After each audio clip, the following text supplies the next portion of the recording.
नमस्कार दोस्तों, मैं डॉक्टर अखिलानंद पाठक एक बार पुनः अपने YouTube चैनल अद्भुत भारत अनंत भारत के माध्यम से एक नए विषय पर आपसे बातचीत करने के लिए उपस्थित हूँ। मित्रों, सबसे पहले तो आपको बधाई और साधुवाद कि 2 से 3 सप्ताह के बीच में ही मेरी सब्सक्राइबर संख्या लगभग 110 के करीब हो गई। जो स्नेह और प्रेम आपने दिया है वो देते रहें। मित्रों, जीवन जीने की कला अपने आप में एक चिंतन है। हर व्यक्ति का एक अपना एक तरीका होता है, एक अप्रोच होता है।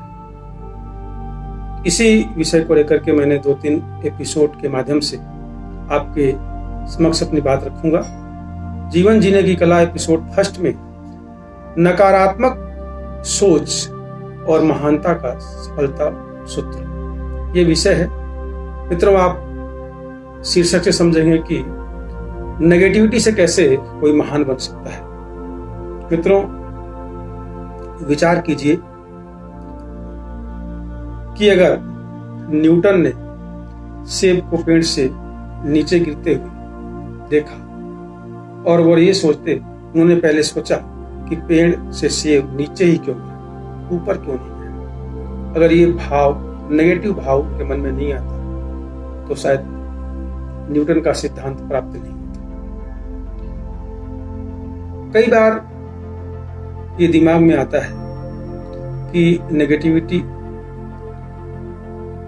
सृजनात्मक नहीं है, विध्वंसात्मक का पर्याय है, और सकारात्मक सोच हमेशा सृजनात्मक का ही समानांतर शब्द है, समानार्थी शब्द है। ऐसा नहीं है। ऐसा अगर होता तो बहुत से बड़ी बड़ी बातें करने वाले लोग, भाषण देने वाले लोग, कविता करने वाले लोग सफल होते हैं, लेकिन ऐसा नहीं है, वे सफल नहीं है। कारण ये कि जो व्यक्ति द्वंद्वात्मक सोच रखता है, जो व्यक्ति नकारात्मक सोच रखता है, उसके अंदर किसी न किसी प्रकार से एक बात होती है कि वह अलग हट करके सोचता है। भारतीय दर्शन में आपने देखा होगा कि मृत्यु के बाद जीवन, पतझड़ के बाद बसंत। क्या आप सोचते हैं कि एक फल का बीज नष्ट होता है? ये नकारात्मक है, लेकिन वहां से एक नए वृक्ष का निर्माण अपने आप में स्वयं सत्य है। पानी की बूंद धरती में जाने के बाद विलोपित हो जाती है, लेकिन वहां से हरियाली का अंकुरण निकलता है।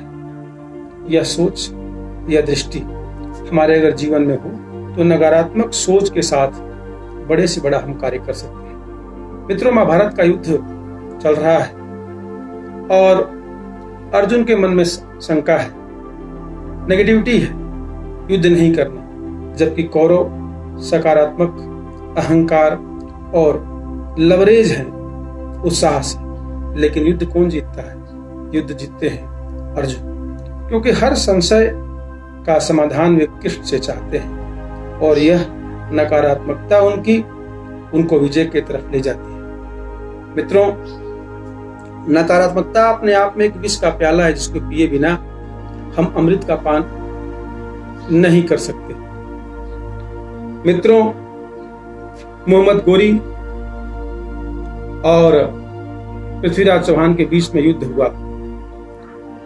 17 बार हारने के बाद मित्रों, नकारात्मकता की तरफ बढ़ने वाला मोहम्मद गोरी जब एक चींटी को दीवार के ऊपर चढ़ते हुए देखता है तो वह सोचता है कि जब वह चींटी बार बार गिरने के बाद विजय प्राप्त कर सकती है तो मैं क्यों नहीं, और यह उसकी सोच उसको विजय से दिलाती है।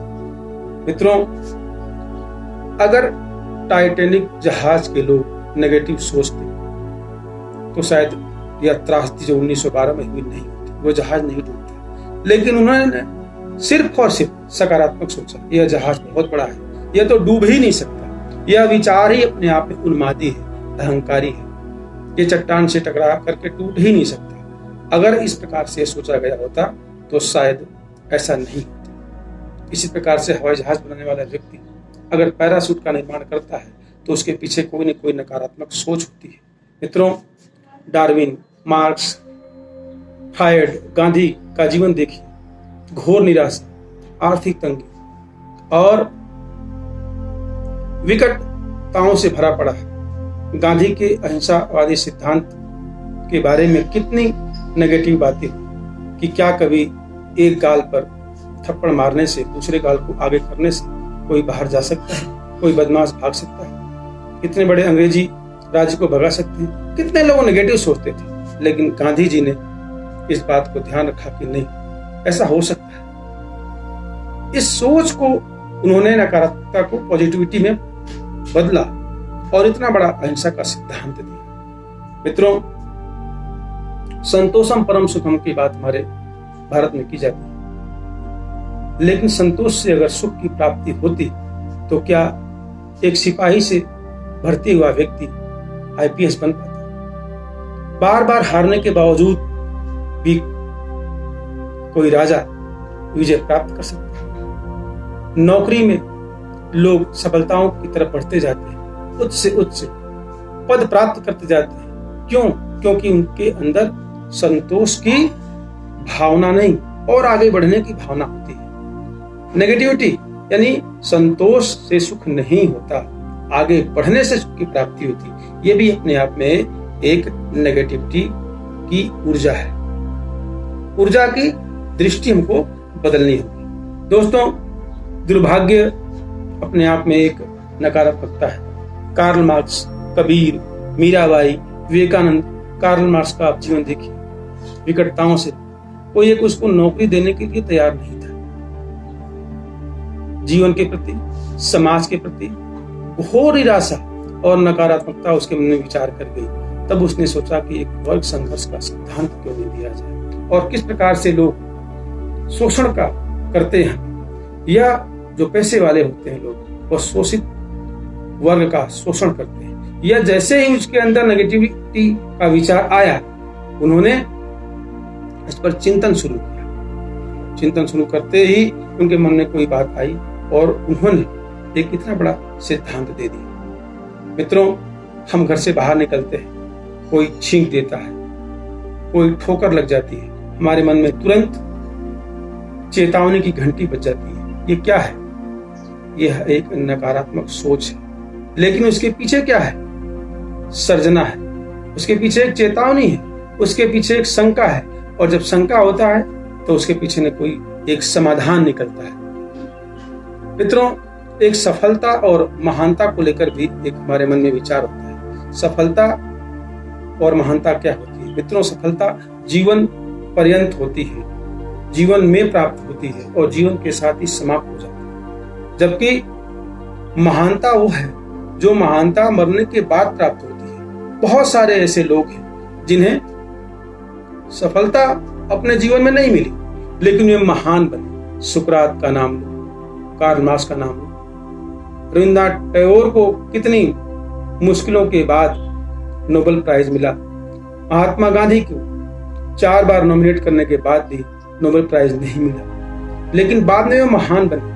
कबीरदास ने नारी के प्रति जो बात रखी वह एक नेगेटिविटी की बात थी, लेकिन उनकी दृष्टि अलग थी, इसलिए उन्होंने एक आंदोलन को लेकर चले। मीराबाई ने नारी की स्थिति जो मध्यकाल में थी किस प्रकार की थी, अगर वह सोच नहीं रखती कि राजपूताना समाज में या हमारे समाज में जो महिलाओं की स्थिति है वह कितनी दोषपूर्ण है, विधवा विवाह कितनी बुरी बात है।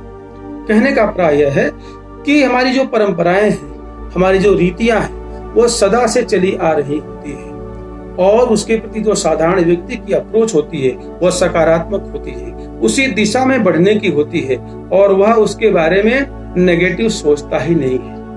और जब नेगेटिव नहीं सोचेगा तो आंदोलन नहीं होगा। मित्रों, आज आप देख रहे हैं कि विधवा विवाह हो, चाहे स्त्रियों का नौकरी करना हो, चाहे सेनाओं में जाना हो, चाहे कपड़े को लेकर के हो, चाहे खेल को लेकर के हो, चाहे धर्म को लेकर के हो, इतनी नकारात्मक सोच होने के कारण धार्मिक आंदोलन हुए, सामाजिक आंदोलन हुए।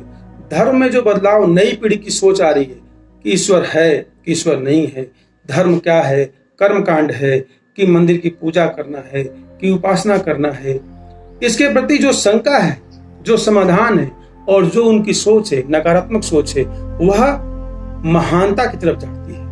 मित्रों, विवेकानंद ने ईश्वर को प्राप्त कैसे किया जा सकता है? किसी पर विश्वास नहीं किया। क्या आप मुझे ईश्वर का दर्शन करवा सकते हैं? मैं उसी से बात करूंगा। ऐसी जब सोच लेकर के, नकारात्मक सोच लेकर के आगे बढ़े तो उनको रामकृष्ण परमहंस मिले और उनको काली के दर्शन। मित्रों, यदि हम सोचते हैं कि मात्र सकारात्मक सोच से हम सफल हो सकते हैं तो हम एक मूर्ख हैं। और अगर हम ये सोचते हैं कि सिर्फ और सिर्फ नकारात्मक सोच से हम महान बन सकते हैं तो फिर हम महामूर्ख हैं। जीवन का सत्य यही है कि सकारात्मक सोच, नकारात्मक सोच दोनों के सम्यक दृष्टि से, सम्यक ज्ञान से हम आगे बढ़ सकते हैं। और हमारे मन में कोई विचार सकारात्मक आते ही नकारात्मक विचार आता है, अर्थात वह उसमें आने वाली शंकाओं को, समस्याओं को दूर करने का एक इंट्यूशन है। और इसी को जो पहचान पाता है वो महान बनता है। बार बार फेल होने वाला विद्यार्थी टॉप कर जाता है। इसीलिए तो कहा जाता है कि सफलताओं में ही, असफलताओं में ही सफलताओं का राज छिपा हुआ है। तो मित्रों, आज के इस टॉपिक पर इतना ही। नकारात्मक सोच महानता का एक बहुत बड़ा सूत्र है और सफलता से अधिक महानता होती है। इसलिए हमें नकारात्मक सोच के साथ अन्वेषण करते हुए अपनी समस्याओं को के साथ आगे बढ़ना चाहिए और एक वृत्ति होनी चाहिए कि हर जगह हम एक नेगेटिविटी की बात करें, एक शंका की बात करें, एक किंतु की बात करें तो निश्चित रूप से उसमें से कोई न कोई बात आगे निकल के आती है। यही मेरी सोच है और मैं ही यही बात अपनी रखना चाहता था। आपने मुझे सुना, बहुत बहुत धन्यवाद। मिलते रहेंगे एक नए टॉपिक पर। अगले एपिसोड में हम सफलता और सकारात्मक सोच के साथ आपके सामने उपस्थित होऊंगा। तब तक बहुत बहुत धन्यवाद। नमस्कार।